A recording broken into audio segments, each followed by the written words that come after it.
Sziasztok, Suzuki Gold vagyok, a suzukigold.lapunk.hu szerkesztője. Ebben a videóban a segíts az oldalak menüben a hibás kép beküldésről lesz szó.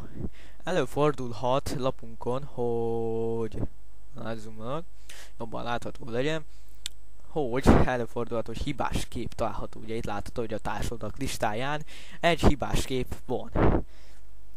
Ennek a hibás kép hát rontja az oldal minőségét, egyrészt, másrészt nem mindig vehetjük észre. De ha te észreveszed, akkor nagyon megköszönjük, ha a hibás kép beküldése oldalon bejelented a hibát, hogy egy rossz képet találtál, ugye vörös X-el jelölő, ha rossz a kép. Ja. Itt a hibás kép oldalon találhatsz egy használati utasítást ezzel az űrlappal kapcsolatban.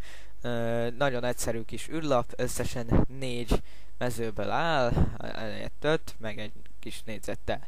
Jó, akkor megadjuk először is a nevünket, ugye kiküldte be, mondjuk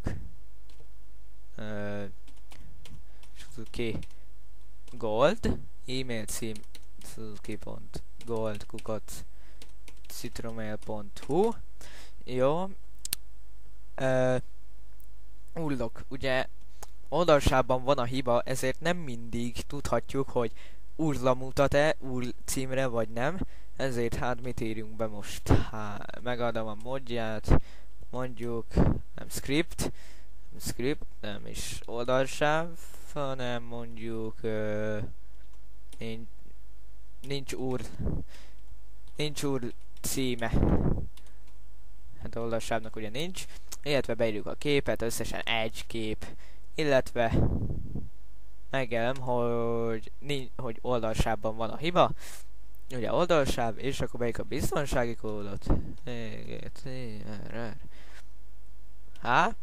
és elküld. Bedolgozza az űrlapot, jó. Köszönöm, hogy kitöltötted az űrlapot. A levél, az űrlapnak a adatai elkerültek a szerkesztőség asztalára, észreveszik, azonnal kijavítsák a hibát. Jó. Ugye ez van a hibás oldal beküldése oldal is, ugye be kell küldeni az oldal URL-ját, illetve vagy a szövegrész, meg egyéb, illetve ugye a hibás képnek számos oka lehet, rossz cím, mi rosszul írtuk be az e-mail címet, oldalnak pedig hát nem jól tudtuk, meg egyebek. Köszönöm a figyelmedet, szép napot!